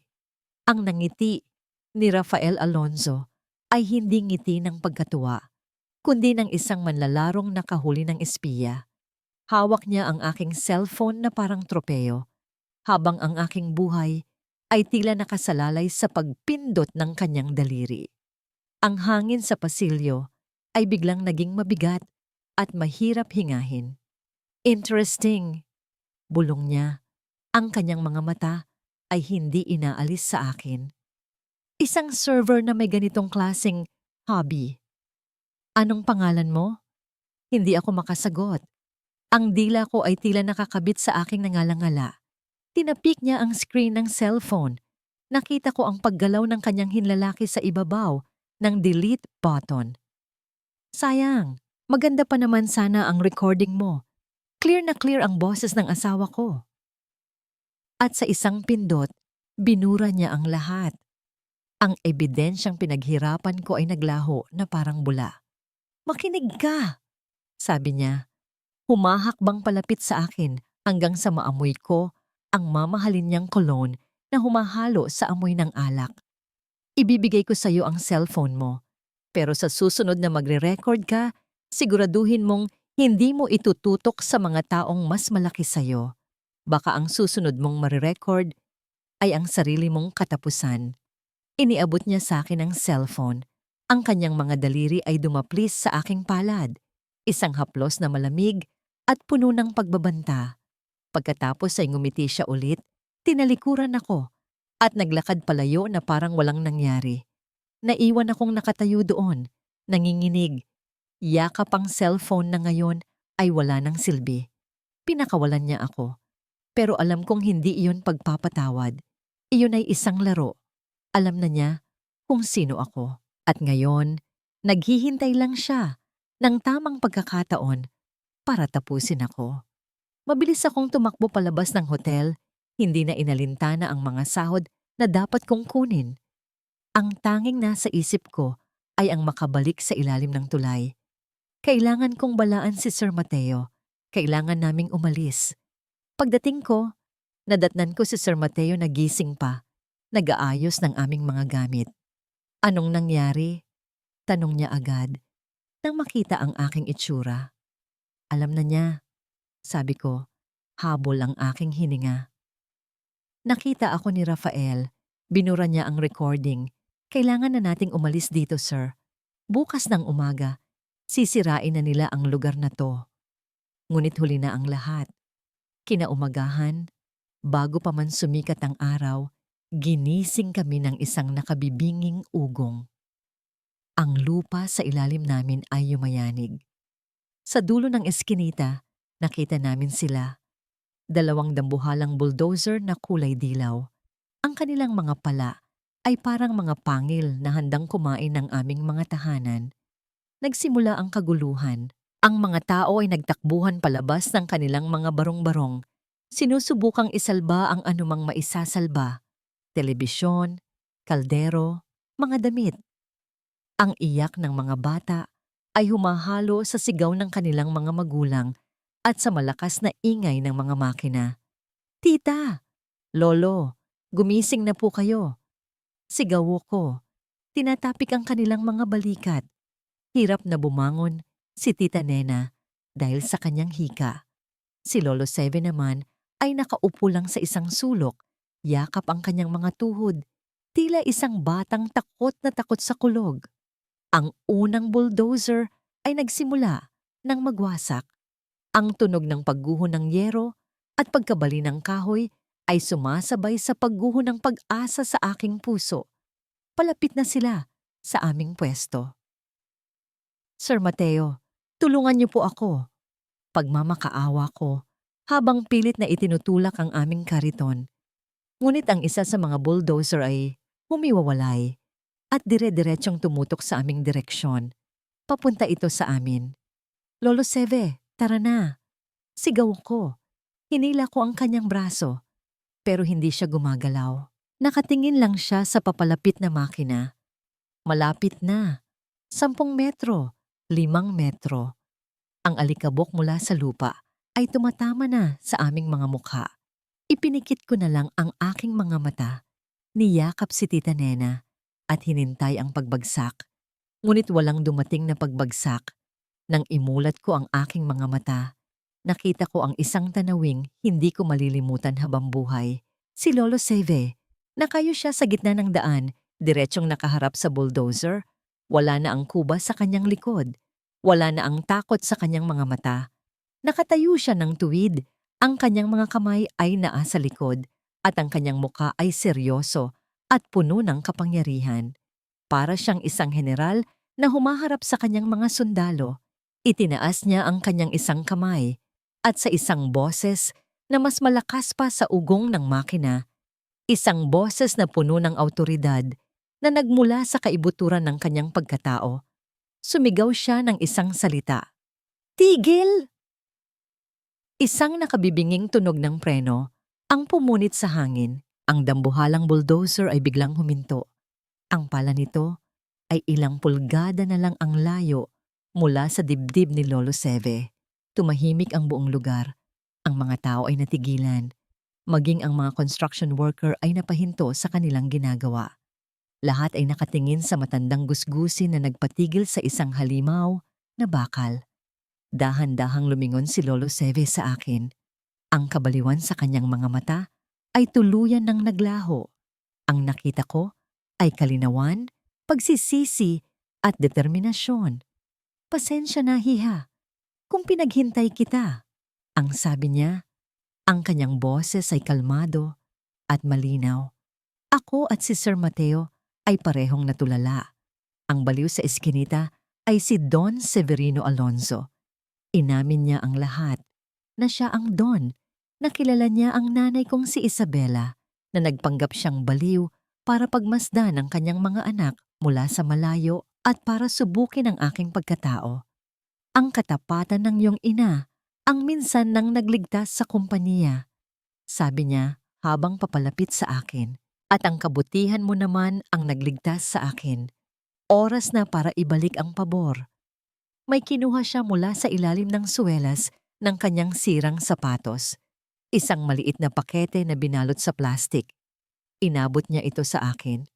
Sa loob, nakita ko ang isang gintong susi at isang papel na may selyo ng abogado.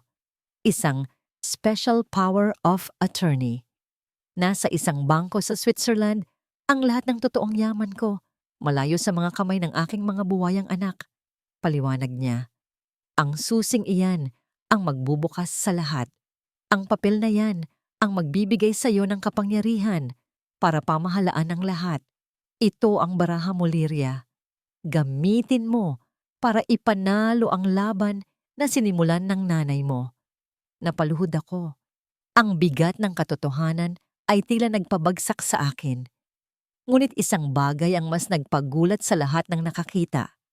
Lumuhod din si Don Severino sa aking harapan. Patawarin mo ako sa lahat ng kasalanan ng pamilya ko sa inyo, sabi niya. Ang kanyang mga mata ay puno ng tunay na pagsisisi. Mabilis akong tumayo at inalalayan siya. Umiiyak ako, pero hindi na ito luha ng pighati, kundi luha ng pag-unawa. Hindi niyo po kasalanan, Lolo. Mula sa pakete, may kinuha pa siyang isang maliit na USB drive. Nandyan ang listahan ng mga buwaya na kasabwat ng anak ko. Pero mag-iingat ka, ang ilan sa kanila ay nasa gobyerno at pulisya. Habang hawak ko ang susi at ang USB, isang itim na kotse ang huminto sa aming tabi. Si Sir Mateo ang nag-ayos nito. Oras na, Lyria, sabi niya. Sumakay ako sa kotse. Tiningnan ko ang susi sa aking kamay. Pagkatapos ay ang mga bulldozer na ngayon ay parang mga asong maamo. Tumingin ako sa malayo, sa tore ng Alonzo Corp, na tila isang dambuhalang sundalo sa gitna ng syudad. Tumingin ako sa aking refleksyon sa bintana ng kotse. Nakita ko ang isang babaeng gusgusin at puno ng dumi. Ngunit sa likod ng dumi na yon, nakita ko ang apoy sa kanyang mga mata. Hindi na ito si Lyria na basurera. Oras na para isilang ang bagong ako. Kailangan ko ng bagong damit, sabi ko kay Sir Mateo. At kailangan ko ng magaling na barbero. Panahon na para makilala nila si Miss Monteclaro. Ang unang hakbang sa pagpasok sa lunggan ng leon ay ang pagtanggal sa amoy ng tupa. Sa isang maliit na salon sa Quiapo, ipinag-upit ko ang aking mahabang buhok na inalagaan ko ng halos 20 taon. Ang tunog ng gunting na dumadaiti sa aking buhok ay tila tunog ng pagputol sa mga tanikala ng aking nakaraan. Bawat hiblang nalalaglag sa sahig ay isang piraso ng Lyria na basurera na hindi na muling babalik. Ang pumalit ay isang maikling bob cut na nagbigay diin sa talas ng aking panga at sa apoy sa aking mga mata. Ang aking mga damit na galing sa ukay-ukay ay pinalitan ng mga corporate attire na pinili ni Sir Mateo. Mga blusa na kulay krema, mga pencil skirt na kulay abo, at isang pares ng stiletto na hindi ko inakalang kaya kong lakaran. Ngunit habang suot ko ang mga ito, hindi ako nakaramdam ng pagiging peke. Ito ay hindi kasuotan, ito ay baluti. Sa tulong ng impormasyon mula sa USB ni Don Severino at sa koneksyon ng abogadong kaibigan ni Sir Mateo, nakakuha ako ng isang interview sa Alonzo Corporation. Hindi bilang janitress o clerk. Nag-apply ako bilang executive assistant ni Rafael Alonzo. Nang pumasok ako sa kanyang opisina na matatagpuan sa pinakamataas na palapag ng gusaling tila tumutusok sa langit, naramdaman ko ang panlalamig sa aking tiyan. Ang buong dingding ay gawa sa salamin. Tanaw ang buong Maynila. Dito, ang tondo ay isang maliit na tuldok lamang, isang lugar na madaling burahin sa mapa. Nakaupo si Rafael sa kanyang dambuhalang mesa, nakatalikod sa akin, nakatingin sa labas. Hindi ko makita ang kanyang mukha, ngunit ramdam ko ang bigat ng problema sa kanyang balikat. I don't have time for interviews, anya. Ang boses ay pagod at iritado. My biggest investor is pulling out. My stocks are plummeting. The last thing I need is another useless assistant. Huminga ako ng malalim. Hindi po ako useless, Mr. Alonzo. Sagot ko. Ang boses ko ay kalmado at profesional, tulad ng itinuro sa akin. At alam ko po kung paano niyo mapipigilan si Mr. Tanabe sa pag-pull out ng kanyang investment. Dahan-dahan siyang umikot sa kanyang swivel chair. Nakita ko ang gulat sa kanyang mukha. Ang lalaking nakita ko sa hotel ay narito ngayon sa aking harapan, ngunit hindi niya ako nakilala. Para sa kanya, ako ay isang bagong aplikante, hindi ang babaeng basahan na minsan niyang pinagbantaan. And how would you know that? Tanong niya. May pagdududa sa kanyang tono. Dahil alam ko po na ang problema niya ay hindi sa pera, kundi sa isang lupain sa Batangas na matagal na niyang gustong bilhin pero laging may kumukontra sa board. Mayroon po akong solusyon para makuha ang lupang yon sa legal na paraan nang hindi dumadaan sa board. Inilatag ko sa kanyang mesa ang isang folder na naglalaman ng plano na binuo namin ni Sir Mateo. Isang plano na puno ng butas sa batas na tanging isang taong galing sa loob, tulad ni Don Severino, ang makakaalam. Natigilan siya, binasa niya ang bawat pahina, ang kanyang mga mata ay nanlalaki sa bawat talata. Pagkatapos ng ilang minuto ng katahimikan, isinara niya ang folder at tumingin sa akin. You're hired, sabi niya. Your name is? Liria Monteclaro, sir, sagot ko. But you can call me Miss Monteclaro. Ang mga sumunod na linggo ay isang pagsubok sa aking katatagan. Naging anino ako ni Rafael Alonzo. Inaayos ko ang kanyang schedule, sinasagot ang kanyang mga tawag, at pinapaalalahanan siya sa mga bagay na nakakalimutan niya. Sa bawat utos niya, sa bawat pagtawag niya sa aking pangalan, nilulunok ko ang aking galit at ipinapakita ang isang ngiting profesional. Naging napakagaling ko sa aking trabaho, kaya't hindi na niya ako tiningnan bilang isang simpleng empleyado. Nakikita ko sa kanyang mga mata ang paghanga, minsan ay pagtataka. Sino nga ba itong babaeng bigla na lang sumulpot na alam ang bawat kilos ng kumpanya? Ngunit ang tunay na pagsubok ay dumating isang hapon nang biglang bumukas ang pinto ng opisina. Pumasok si Beatrice. Suot niya ang isang puting damit na mas maputi pa sa kaluluwa ko. Nang makita niya ako na nakaupo sa desk sa labas ng opisina ni Rafael, tumaas ang kanyang kilay. And who are you? Tanong niya, ang kanyang boses ay puno ng pag-inspeksyon. Tumayo ako at ngumiti. Good afternoon, Ma'am Alonzo. I'm Rafael's new executive assistant, Liria Monteclaro. Tinitigan niya ako mula ulo hanggang paa na parang isang piraso ng karne sa palengke. Alam kong may kakaiba siyang nararamdaman. Hindi niya ako makilala dahil sa aking bagong anyo, ngunit ang kanyang mga mata ay nagsasabing may mali. Siguro ay ang aking tindig. Siguro ay ang amoy ng aking pabango na hindi bumagay sa kanyang paningin sa isang tulad ko. Kumuha ka ng kape, utos niya, sabay pasok sa opisina ni Rafael. Black, 2 sugars, now na. Pumunta ako sa pantry. Habang nagtitimpla ako ng kape, naririnig ko ang kanilang pag-uusap sa loob. Where did you find that woman, Raf? Tanong ni Beatrice. There's something off about her. Parang amoy basura pa rin kahit naka-Gucci. Naramdaman ko ang pag-init ng aking mga palad. Humigpit ang hawak ko sa tasa ng kape. Ngunit sa halip na magalit, isang ideya ang pumasok sa aking isipan.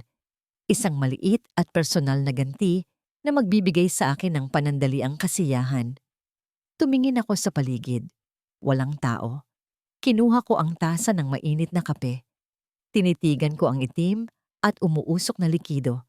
Pagkatapos ay dahan-dahan kong inilapit sa aking labi. Hindi para inumin, kundi para gawin ang isang bagay na matagal ko nang gustong gawin. Ngumiti ako at isang maliit na patak ng aking laway ang pumatak sa gitna ng kape. Hinalo ko ito gamit ang kutsarita hanggang sa mawala ito sa itim na likido. Bumalik ako sa opisina, dala ang tasa na may ngiti sa aking labi. Inilapag ko ito sa mesa sa harap ni Beatrice. Your coffee, ma'am. Sabi ko sa pinakamatamis na boses na kaya kong gawin. Kinuha niya ito at uminom nang hindi man lang nagpapasalamat. Pinanood ko siyang lumunok. Sa sandaling iyon, naramdaman ko ang isang maliit na tagumpay. Maaaring hawak nila ang pera at kapangyarihan. Ngunit sa araw na ito, sa tasang ito, ako ang nanalo. May problema ba, Miss Monteclaro? Tanong ni Rafael. Napansin siguro ang kakaibang ngiti sa aking mukha. Wala po, sir. Masaya lang po ako sa trabaho ko. Sagot ko. Akmang tatalikod na ako para bumalik sa aking desk nang biglang may nahulog mula sa aking bulsa. Isang maliit na bagay na kumalansing sa marmol na sahig. Hindi ko ito napansin kanina. Marahil ay naisuksok ko ito sa maling bulsa ng aking bagong palda noong nagmamadali akong magbihis kaninang umaga. Lahat kami ay napatingin sa sahig. Doon, sa gitna ng mamahaling alpombra, nakahandusay ang isang luma at kupas na kipi ng buhok, ang antigong kipi ng pamana sa akin ni nanay. Ang kiping na iwan ko sa ospital noon at milagrong naibalik sa akin ni Don Severino. Nanlamig ang aking dugo. Bago pa ako makayuko para pulutin ito, naunahan ako ni Beatrice. Dinampot niya ito gamit ang dulo ng kanyang dalawang daliri na parang isang maruming insekto. Tinitigan niya ito. Ang kanyang mga mata ay nanliit. Ang kanyang noo ay kumunot. Dahan-dahan niyang itinaas ang kanyang tingin mula sa kipi patungo sa aking mukha. Ang pagdududa sa kanyang mga mata kanina ay unti-unting napalitan ng isang nakakakilabot na pagkilala. Nakita ko ang pagbabago sa kanyang ekspresyon mula sa pagiging arogante patungo sa gulat. At pagkatapos ay sa purong galit. Binuksan niya ang kanyang bibig at sa isang boses na nanginginig sa pagkatuklas, bumulong siya ng 2 salita. Ikaw na. Ang katahimikan sa opisina kinabukasan ay mas nakabibingi kaysa sa anumang sigaw. Hindi pumasok si Beatrice. Si Rafael naman ay umaktong parang walang nangyari, ngunit ramdam ko ang pagbabago sa paraan ng kanyang pagtingin sa akin. Mayroon ng lamig, mayroon ng pagbabantay. Alam kong naghihintay lang sila ng tamang tiyempo. Dumating ang tiyempong yon makalipas ang 2 araw sa pamamagitan ng isang tawag sa telepono. Miss Monteclaro, ang boses ni Beatrice sa kabilang linya ay tila pulot-pukyutan, matamis, ngunit alam kong may lason. I'm having a small, intimate party tonight sa aming yate sa Manila Yacht Club, a celebration for our new project. I want you to be there, bilang thank you na rin sa hard work mo. Nanlamig ang aking mga kamay na nakahawak sa telepono. Isang bitag, isang paanyaya sa aking sariling libing. Of course, ma'am, I'd be honored. Sagutin ko. Pilit pinapanatiling kalmado ang aking boses. Nang gabing iyon, sa ilalim ng tulay na malapit ng gibain, ipinakita ko kay Sir Mateo ang recorder pen na binili ko gamit ang perang ipinadala ni Don Severino. Alam kong bitag ito, sir. Sabi ko habang isinusuksok ang ballpen sa aking bulsa. Pero kailangan kong pumunta. Ayon sa journal ni nanay, may isang file sa computer niya na tanging fingerprint lang ni Beatrice ang makakapagbukas. Kailangan ko itong makuha. Masyadong delikado, Lyria. Pag-aalala ni Sir Mateo.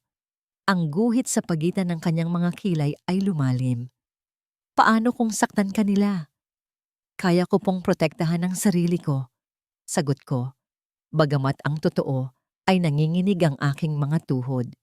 Ang kailangan ko lang ay makalabas ako doon ng buhay. Maghihintay po ako ng signal niyo. Ang yate ng mga Alonso na pinangalan ng Beatrice Petra ay isang puting halimaw na nakadaong sa gitna ng Manila Bay. Ang mga ilaw nito ay nagniningning na parang mga brilyante sa dilim ng gabi. Pag-akyat ko pa lang sa deck, sinalubong ako ng malamig na hangin mula sa dagat at ng mas malamig na ngiti ni Beatrice. "You came," sabi niya. Ang kanyang mga bisita ay nasa ibabang palapag. Nagkakasiyahan dito sa itaas, sa pinakatuktok ng yate. Kami lang dalawa. Akala ko matatakot ka. Bakit po ako matatakot, ma'am? Tanong ko. Tumawa siya. Isang tawang walang kagalakan. Ibinaba niya ang kanyang baso ng wine at humakbang palapit sa akin. Ang kanyang mga mata ay parang mata ng ahas, nanunukat, naghihintay ng tamang oras para manuklaw. Huwag ka nang magpanggap, Lyria. Anya, ang bawat salita ay may diin. Alam kong ikaw ang anak ni Isabela. Ang babaeng iyon, matigas ang ulo, tulad mo. Akala niya, kaya niyang pigilan ang mga plano ko. Pinatay niyo siya, sabi ko. Hindi ito isang tanong, kundi isang katotohanang matagal ko nang kinikimkim. Aksidente, sagot niya ng may ngisi. Isang napakagandang aksidente. At alam mo, mas magiging maganda ang gabi na ito dahil magkakaroon ng isa pang aksidente. Sinabayan ng malakas na paghampas ng alon sa katawan ng yate, ang paghampas ng takot sa aking dibdib. Nasa gitna kami ng dagat. Walang makakarinig sa aking sigaw. Pero bago yan, dagdag niya, may gusto akong ipakita sa'yo. May kinuha siyang isang tablet mula sa maliit na mesa. Binuksan niya ito at ipinakita sa akin. Isang lumang file, isang litrato. Ang litrato ni nanay, masaya at nakangiti, habang karga-karga ang isang sanggol. Ako. Ang file na ito ang naglalaman ng lahat ng ebidensya ng paglilipat namin ng pera. Pag-amin niya ng walang bahid ng hiya. Ang nanay mo, akala niya matalino siya. Nilagyan niya ng fingerprint lock. Tanging ako lang ang makakapagbukas. At ngayon, idiniin niya ang kanyang hinlalaki sa screen. Ang file ay nag-unlock. At sa isang pindot, pinili niya ang option na delete all files. Wala na, sabi niya. Ang kanyang ngiti ay nagtagumpay. Wala ka ng ebidensya. Wala ka ng laban. Gumuho ang aking mundo. Ang lahat ng pinaghirapan ko, ang lahat ng sakripisyo, nawala sa isang pindot. Bakit, Payet? Bulong ko. Ang boses ko ay basag. Dahil kaya ko, sagot niya. At sa sandaling iyon, itinulak niya ako ng buong lakas. Nawalan ako ng balanse. Ang aking likod ay tumama sa malamig na bakal na rehas ng yate. Ang hangin ay nawala sa aking mga baga. Tiningnan ko ang madilim na tubig sa ibaba. Ang mga alon ay tila mga gutom na bibig na naghihintay sa akin. Matutulad ka sa nanay mo. Sigaw niya. Ang kanyang muka ay nag-iba na. Puno ng galit na matagal nang tinatago. At sa pesteng testigo na yon na itinapon namin sa ilog Pasig, mga basura kayong lahat na dapat lang ilagay sa tama ninyong lugar. Sa gitna ng aking takot, narinig ko ang mga salitang yon. Testigo na itinapon sa ilog. Isang bagong krimen. Isang bagong pag-amin. Ang recorder pen sa aking bulsa. Gumagana pa ba ito? Sinubukan kong lumaban. Iwinasiwas ko ang aking mga kamay. Hinawakan ko ang kanyang braso para hindi niya ako maitulak ng tuluyan. Ngunit mas malakas siya. Ang kanyang mga kuko ay bumaon sa aking balat. "Mga guard!" Sigaw niya. Dalawang malalaking lalaki ang mabilis na umakyat. Ang kanilang mga muka ay walang emosyon. Mga aso na handang sumunod sa kahit anong utos ng kanilang amo. "Itapon niyo siya!" utos ni Beatrice. Hinawakan ako ng dalawang lalaki sa magkabilang braso. Binuhat nila ako na parang isang sako ng bigas. Ang aking mga paa ay hindi na sumasayad sa sahig. Isang tulak na lang, at tapos na ang lahat. Ngunit sa gitna ng kaguluhan, isang liwanag ang biglang tumutok sa aming mga mukha mula sa karagatan. Kasabay nito ay ang malakas na ugong ng isang papalapit na sasakyan sa tubig. Isang jet ski, at sakay nito si Sir Mateo. "Lyria, talunin mo!" Sigaw niya. Ang kanyang boses ay umaalingaw-ngaw sa gitna ng gabi. Natigilan ang mga guard. Maging si Beatrice ay napalingon. Sa sandaling iyon ng kanilang pagkalito, ginamit ko ang lahat ng natitira kong lakas. Sinipa ko ng malakas ang isa sa mga guard sa kanyang tuhod. Bumitaw siya sa sakit. Umikot ako at siniko naman ang tiyan ng isa pa. Nakatakas ako sa kanilang pagkakahawak. Tumakbo ako, patungo sa kabilang dulo ng yate kung saan naghihintay si Sir Mateo. "Hindi ka makakatakas," sigaw ni Beatrice sa aking likuran. Nang lumingon ako, nakita kong nabuwal niya ang isang gas lamp na nagsisilbing palamuti sa deck. Ang apoy ay mabilis na gumapang sa mamahaling carpet at kumapit sa mga kurtina. Nagsimulang magliyab ang isang bahagi ng yate. Nasa dulo na ako. Ang pagitan ko at ng dagat ay ilang metro na lang. Sa ibaba, naghihintay si Sir Mateo. Ang kanyang kamay ay nakalahad. Ito na ang pagtalon ng aking buhay. Isang pagtalon ng pananampalataya. Ipinikit ko ang aking mga mata. Inisip ang mukha ni nanay at tumalon ako sa dilim. Ang malamig na hangin ay yumakap sa akin. Sinusundan ng mas malamig na paghampas ng tubig alat. Lumubog ako at sa ilalim ng dagat, ang tanging naririnig ko ay ang muffled na tunog ng apoy at ang tibok ng aking sariling puso. Pagkatapos ay naramdaman ko ang isang malakas na braso na humila sa akin paangat. Nang makaahon ako, ang hangin ay muling pumasok sa aking mga baga. Nakita ko ang mukha ni Sir Mateo, puno ng pag-aalala. Isinakay niya ako sa likod ng jet ski. Habang humaharurot kami palayo, lumingon ako sa huling pagkakataon. Ang yate ay nasusunog na, isang malaking siga sa gitna ng karagatan. Sa deck, nakita ko ang anino ni Beatrice, sumisigaw, nagwawala. Habang nilalamon ng apoy ang kanyang palasyo, ang kanyang mga sigaw ay unti-unting hinigop ng gabi hanggang sa ang tanging natira na lang ay ang liwanag ng apoy at ang tunog ng aming pagtakas. Ang malaking conference room sa Alonso Tower ay napuno ng usapan at pagtataka. Ang lahat ng miyembro ng Board of Directors, mga shareholders at mga kasosyo ay naroon, naghihintay. Ang mga ilaw ay nagniningning ng husto. Tila sinasalamin ang mga kinang ng mamahaling alahas at sapatos ng mga bisita. Sa gitna ng mahabang mesa, nakaupo si Rafael Alonzo, suot ang kanyang pinakamahal na suit. Ang kanyang mukha ay puno ng kumpiyansa.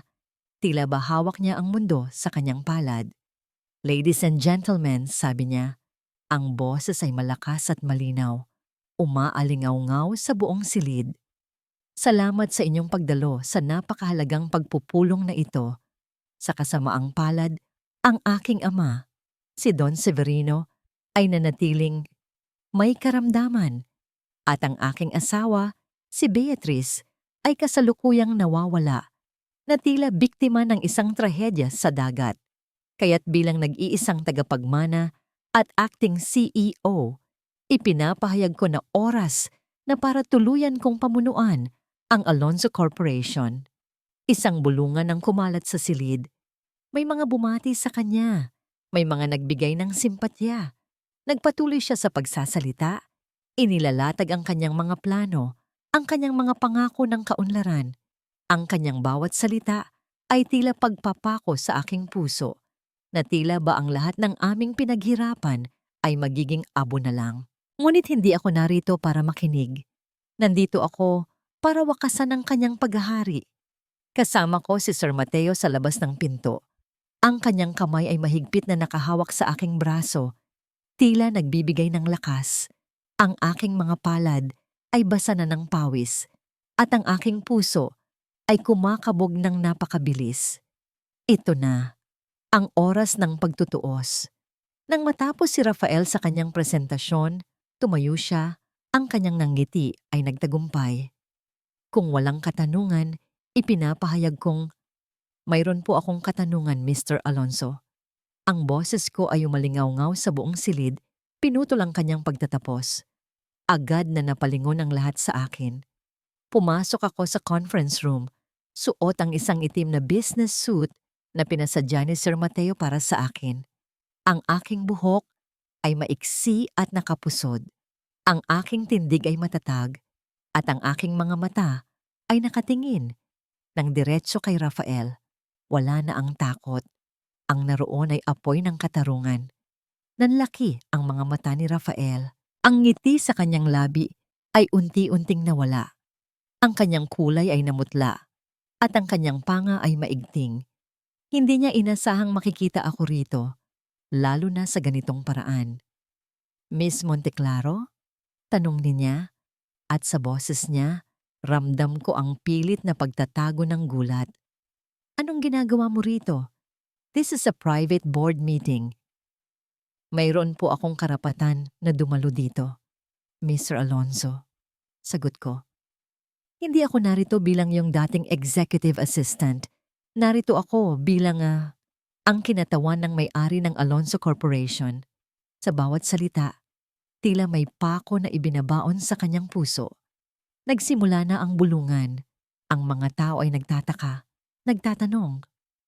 That's impossible! Sigaw ni Rafael at lumapit sa akin. Ang kanyang mga mata ay nanlilisik. Si Papa, nasa bahay siya. At may sakit. Hindi siya pwedeng maging may-ari. Sa sandaling iyon, ang malaking pinto sa likod ng conference room ay dahan-dahang bumukas. Ang lahat ay napalingon. Doon, nakaupo sa isang wheelchair, sa tabi ng dalawang nakasibilyan na pulis, ay si Don Severino Alonso. Nakasuot siya ng malinis na barong, ang kanyang buhok ay ayos, at ang kanyang muka ay kalmado at puno ng dignidad. Wala na ang bakas ng kabaliwan. Ang nakita ko ay isang matandang leon na handang kumain ng kanyang mga kaaway. Nanigas si Rafael. Ang kanyang muka ay naging kulay abo. Ang kanyang mga mata ay nanlalaki sa takot. Papa, bulong niya. Ang kanyang boses ay tila isang hangin na papalayo. Rafael! Ang boses ni Don Severino ay malinaw at puno ng awtoridad na umalingaw-ngaw sa buong silid. Hindi mo inakalang babalik ako, hindi ba? Akala mo, ang lahat ng katotohanan ay pwedeng ibaon sa limot kasama ng mga taong pinatay mo. Sir Mateo, sabi ko. Tumalikod ako at tumango kay Sir Mateo na ngayon ay nakatayo na sa pinto. Inabot niya sa akin ang isang makapal na folder. Humarap ako sa board at sa lahat ng naroon. Sa sandaling ito, hindi na ako ang basurera mula sa tondo. Ako si Liria Monteclaro, ang tinig ng katarungan. Mr. Rafael Alonso. Simula ko.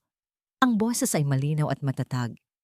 Para sa kaalaman ng lahat, ang inyong ina, si Beatriz Alonso, ay kasalukuyang nasa kustodya ng batas dahil sa arson at sa pagtatangkang pagpatay sa akin.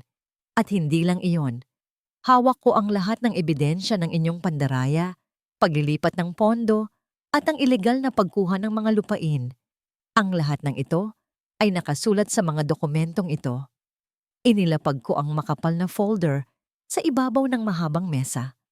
Ang tunog ng papel na dumampi sa mamahaling kahoy ay tila tunog ng isang baka na humahatol, sumasalamin sa bawat sulok ng silid. At hindi lang yan, patuloy ko. Hawak ko rin ang ebidensya ng pagpatay sa aking ina, si Isabela Monteclaro, na dating trusted accountant ng Alonso Corporation, at ang pagtatapon niyo sa bangkay ng testigo na si Mr. David Reyes sa Ilog Pasig. Ang bawat salita ay parang suntok na tumatama sa mukha ni Rafael. Ang kanyang kaninang kumpiyansa ay napalitan ng panginginig. Ang kanyang mga mata ay nagsisimulang mamuo ang luha, hindi luha ng pagsisisi, kundi luha ng pagkatalo.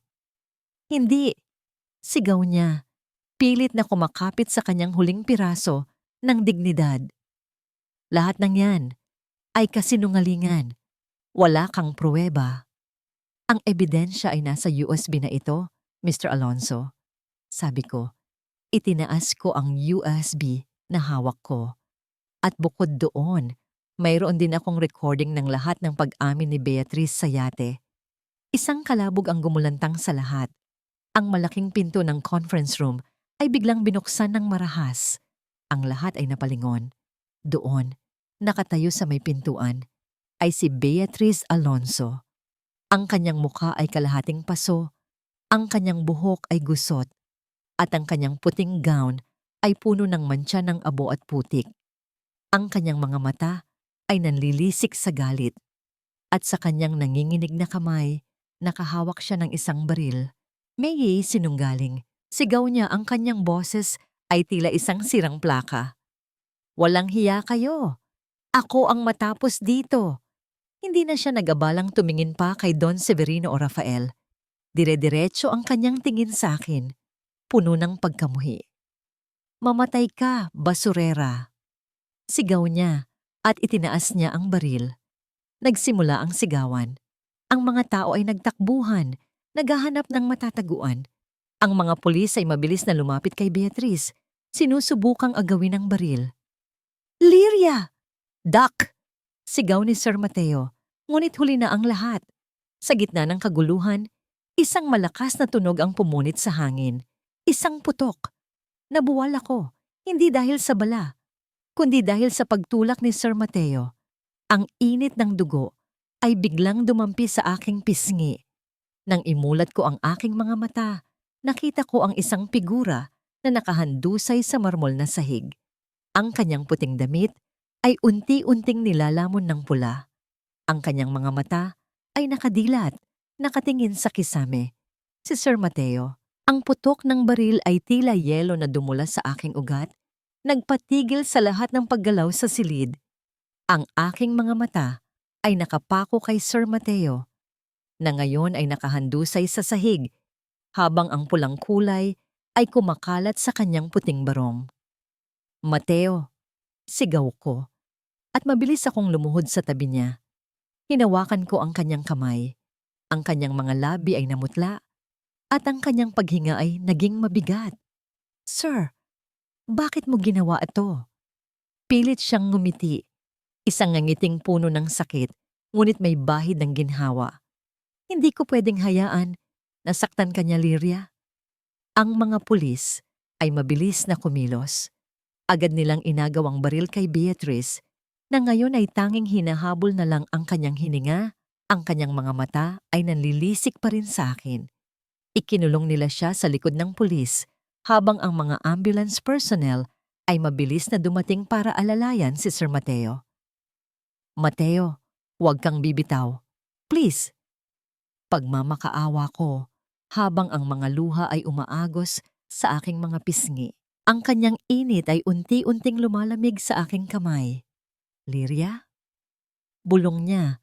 Pilit niyang tinaas ang kanyang kamay at hinaplos ang aking pisngi. This is not the end. This is just the beginning. For you. Dinala siya ng mga paramedics palabas ng silid. Sumunod ako sa kanila. Habang ang lahat ng tao sa conference room ay nakatingin sa akin nang may iba't ibang emosyon, gulat, awa, at pagtataka. Sa gitna ng kaguluhan, nakita ko si Rafael. Nakaupo siya sa kanyang upuan, nanginginig. Ang kanyang mukha ay puno ng takot. Hindi siya sumigaw, hindi siya lumaban. Ang kanyang mga mata ay nakatingin sa walang laman na mesa. Tila ba nawala na rin ang kanyang kaluluwa. Lumapit si Don Severino sa kanya. Ang kanyang mukha ay puno ng lungkot at pagkabigo. "Rafael," sabi niya, ang kanyang boses ay malalim. "Binigyan kita ng lahat, pero pinili mong dungisan ang pangalan ng ating pamilya. Pinili mong patayin ang mga inosente. Ang paghuhukom ay hindi na nasa aking kamay. Ito ay nasa batas." Niyakap ako ni Don Severino habang dinadala si Sir Mateo sa ambulansya. Ang kanyang yakap ay mainit at puno ng suporta. "Lalaban siya, Lyria. Manalig ka." Sa loob ng ambulansya, hinawakan ko ng mahigpit ang kamay ni Sir Mateo. Ang kanyang pulso ay mahina, ngunit nanatili itong pumipintig. Ang aming mga kamay ay magkahawak. Tila ba ito ang tanging lubid na kumokonekta sa amin sa buhay. "Mateo," bulong ko, ang aking boses ay basag. "Maraming salamat. Hindi ko to kakayanin kung wala ka." Pilit siyang ngumiti at sa kanyang mga mata, nakita ko ang isang lihim na matagal nang nakatago. Isang pagtingin na higit pa sa pagitan ng guro at estudyante. Ito ay isang pagtingin ng pagmamahal. "You're strong, Lyria," sabi niya. Ang kanyang boses ay hirap na. "Mas malakas ka kaysa sa inaakala mo. Believe in yourself." Nagsimula na ang mga ilaw ng emergency room. Pinasok siya sa loob. Ang mga nurse at doktor ay mabilis na kumilos. Naiwan akong nakatayo sa labas. Basang-basa pa rin ang aking mga damit mula sa dagat. Habol ang aking hininga. Maya-maya, lumabas ang isang doktor. Ang kanyang mukha ay seryoso. "Nakuha namin ang bala," sabi niya. "Ngunit malalim ang sugat. Kailangan niyang sumailalim sa isang maselang operasyon. Ang kanyang kanang balikat ay malubha. Maaari siyang mawalan ng ilang function. 50-50 ang chance ng complete recovery." Nanlamig ang buong katawan ko. 50-50, kalahati. Kalahati ng buhay niya ay nakasalalay sa kung paano maglalaro ang tadhana. Ang sakit sa aking dibdib ay mas matindi pa sa anumang pinsala na natanggap ko. Lumapit si Don Severino sa akin. Hawak ang aking balikat. "Kailangan nating maging matatag, Lyria. Para sa kanya." Tiningnan ko ang saradong pinto ng operating room. Sa loob niyon, nakikipaglaban si Sir Mateo para sa kanyang buhay, para sa akin. Ang lahat ng pag-asa ko ay nakakabit sa kanyang paggaling. Hindi ko akalaing ang laban para sa katarungan ay magdadala sa amin sa ganitong uri ng sakripisyo. Ngunit ngayon, mas naging malinaw ang lahat. Hindi na lang ito para sa nanay ko. Para na rin ito kay Mateo. Hindi ako susuko. Hindi ko siya hahayaang masayang ang kanyang pagmamahal sa akin. 6 na buwan. 6 na buwan ang lumipas mula nang gumulong ang gulong ng hustisya at muling isulat ang aking tadhana. Ang conference room na minsan ay saksi sa aking takot ay naging saksi sa pagbagsak ng mga Alonso. Si Rafael at Beatrice ay kapwa na hatulan ng mahabang taon sa bilangguan para sa kanilang mga krimen, pandaraya, pagpatay, at tangkang pagpatay. Ang Alonso Corporation ay muling isinaayos at sa wakas ay nalinis ang pangalan ng aking ina. Si Don Severino, bagamat matanda na at nanghihina, ay naging masayang saksi sa pagbabago. Pinangunahan niya ang paglilipat ng mga ari-arian sa akin bilang tagapagmana ng aking ina at bilang pagkilala sa aking naging papel sa pagliligtas sa kanyang imperyo. Ngunit hindi ko ito tinanggap para sa aking sarili. Sa halip, ibinalik ko sa kanya ang posisyon bilang chairman ng board at pinili kong tanggapin lamang ang isang bahagi ng shares na aking gagamitin para sa isang layunin, ang pagbabago ng tondo. Naging magaan ang paghinga ko, ngunit may bahagi pa rin ng aking puso ang mabigat. Si Sir Mateo. Matagumpay ang kanyang operasyon Ngunit ang proseso ng paggaling ay mahaba at masakit. Ang bala ay tumama sa kanyang balikat at kinailangan niyang sumailalim sa matinding physical therapy. Naging maayos ang lahat, ngunit matapos siyang makalabas ng ospital, bigla na lang siyang nagpaalam. Isang maikling sulat na nagsasaad na kailangan niyang hanapin ang sarili at pagalingin ang mga sugat na hindi nakikita. Nangako siyang babalik, ngunit walang sinabing kailan. Ang kanyang pagkawala ay tila isang malaking palaisipan na nag-iwan ng butas sa aking puso. Hindi ka pa handang sumugal, Lyria, ang sabi ni Tita Nena sa akin isang gabi, habang naglalakad kami sa lugar na dating kinatatayuan ng aming barong-barong. Masarap ang pagmamahal, pero mas masakit kapag nawala. Ngunit ngayon, hindi na ako nagtatago.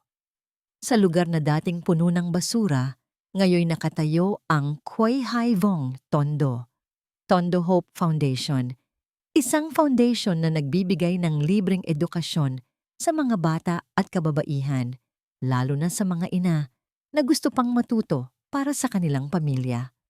Gamit ang shares na aking natanggap, itinayo ko ito, isang simbolo ng pag-asa sa gitna ng kahirapan.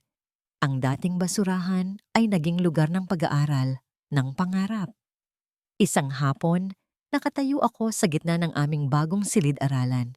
Suot ko ang isang kulay krema na damit at ang aking mga paa ay nakasuot ng stiletto. Ang sahig ay malinis at ang mga upuan ay bago. May mga bata na masayang nagbabasa ng libro sa isang sulok at may mga inang nakikinig ng mabuti sa nagtuturo sa kanila ng basic accounting. Ang amoy dito ay hindi na amoy kanal, kundi amoy ng sariwang pintura at ng bagong papel. Ngunit paglabas ko ng gusali, sinalubong ako ng pamilyar na amoy ng tondo, ang amoy ng usok, ng litson at ng buhay na patuloy na gumagalaw. Naglakad ako sa mga eskinita. Ang aking mga takong ay lumulubog sa lupa at alikabok. Ngunit hindi ko na ito pinansin. Ang mga tao ay lumapit sa akin, hindi para manghusga, kundi para bumati. Ma'am Lyria, Miss Monteclaro, ang tawag nila sa akin. Ang mga tingin nila ay puno ng respeto at paghanga. Nakikita ko ang isang maliit na batang lalaki na nakaupo sa tabi ng isang bunton ng basura. Kinakalkal ang anumang mapakinabangan. Nakasuot siya ng isang punit-punit na damit at ang kanyang mga kamay ay puno ng dumi. Nakita ko ang sarili ko sa kanya. Dahan-dahan akong lumapit at lumuhod sa tabi niya. Ang aking mamahaling damit ay nadumihan sa alikabok. Ngunit hindi ko na ito inalintana. Hinawakan ko ang kanyang kamay. Anak, gusto mo bang matuto magbasa? Tanong ko sa kanya. Ang aking boses ay malumanay. Tumingin siya sa akin. Ang kanyang mga mata ay nanlalaki sa pagtataka. Pagkatapos ay tumango siya ng marahan. Hinaplos ko ang kanyang ulo at sa sandaling iyon, naramdaman ko ang tunay na kapayapaan. Ito na ang aking kaligayahan. Hindi sa pera o posisyon, kundi sa pagbabago ng buhay ng mga tulad ko. Hindi na ako naghahanap ng pagmamahal. Ang pagmamahal ay sumasalubong sa akin sa bawat ngiti ng mga bata, sa bawat pasasalamat ng mga inang natuto. Bumalik ako sa aking opisina, sa foundation. Sa aking mesa, mayroong isang sobre na hindi ko napansin kanina. Walang pangalan ng nagpadala. Binuksan ko ito.